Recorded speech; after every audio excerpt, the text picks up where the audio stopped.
What up YouTube, it's your boy Anime Specialist. So it's the continuation of the semi-pro exam and it was pretty good actually, so let's get right to it. So we got to see some new characters that we were introduced to in last week's episode in action, and it was pretty cool.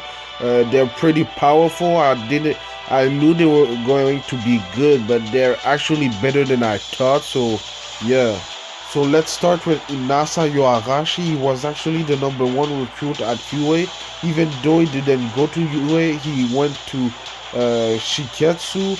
He's the strongest of the students and the strongest of the first years. So that's pretty incredible. We got to see some of his quirk. We don't know exactly what his quirk is. They didn't specify it in the episode, but it looks like he can use kind of a wind quirk. And with his wind quirk, he, I think, beat 125 students, people, in one shot, you know, so that was pretty incredible.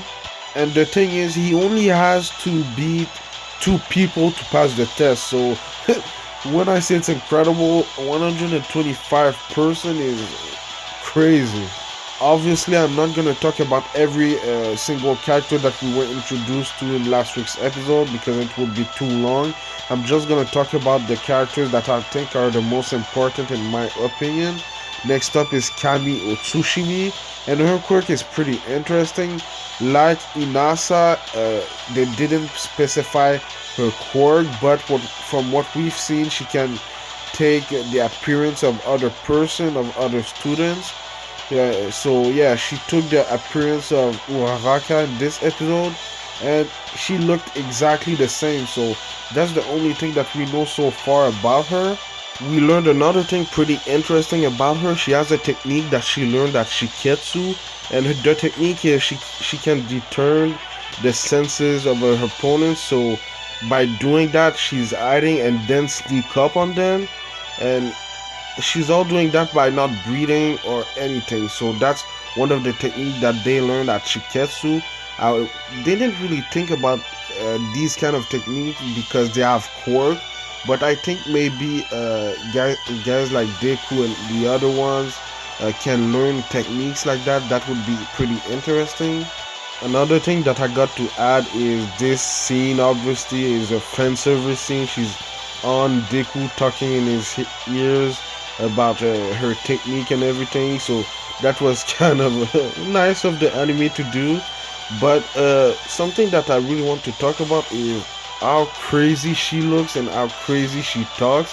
She reminds me of that villain with the knives, and that she said that she liked Deku. She reminds me of her a little bit, so yeah, she was kind of crazy. I don't know why, but she's crazy, man. It even looks like she likes Deku a little bit, so I don't know about that yet, but I guess we'll see that in the next few episodes. I think they will encounter again, and maybe Deku will have the upper end in that instant, but yeah, she was pretty crazy. At the end of the episode, though, when she transforms into Uraraka, and when she de-transforms, she was naked.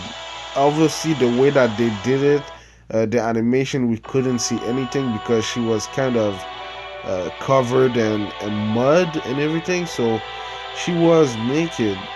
That was crazy. I don't know where did she put her clothes, and where are the targets, you know, so that's kind of illegal in my opinion, but we couldn't see the targets, so she's kind of invincible in this test. But she's definitely one of my favorite new characters so far, obviously, for obvious reason. But yeah, it was a pretty good episode of My Hero Academia. There's, I think, 55 participants that passed the test, so there's less than half the students that can pass this first test. The way that they were talking about the test is, it seems like there's different levels. There's not going to be only this test, but there's going to be other tests too, so that's interesting. And the other thing is, at the end of the episode where Todoroki was fighting against ninjas, I guess, I really like the soundtrack that they put in. It was new, I think. I really like this soundtrack. But like I said, it was a pretty good episode. I'm hyped for what's coming up next in the series. I don't really know what's gonna happen in next episode. I think we'll see Todoroki fight. Maybe we'll see Kachan fight. We'll see obviously Deku fight, but it's kind of vague, you know. So we'll see what's gonna happen in next week's episode. I put for this episode an 8 out of 10 because we learned a lot more than we learned in last week's episode. Let me know what you thought about this week's episode in the comments down below. I do Boku no Hero Academy reviews every Saturday, so subscribe for that. And I do other related anime things every single week, so subscribe for that. And with all that said, thank you for watching, and I'll see you in the next video. Anime Specialist out. Peace.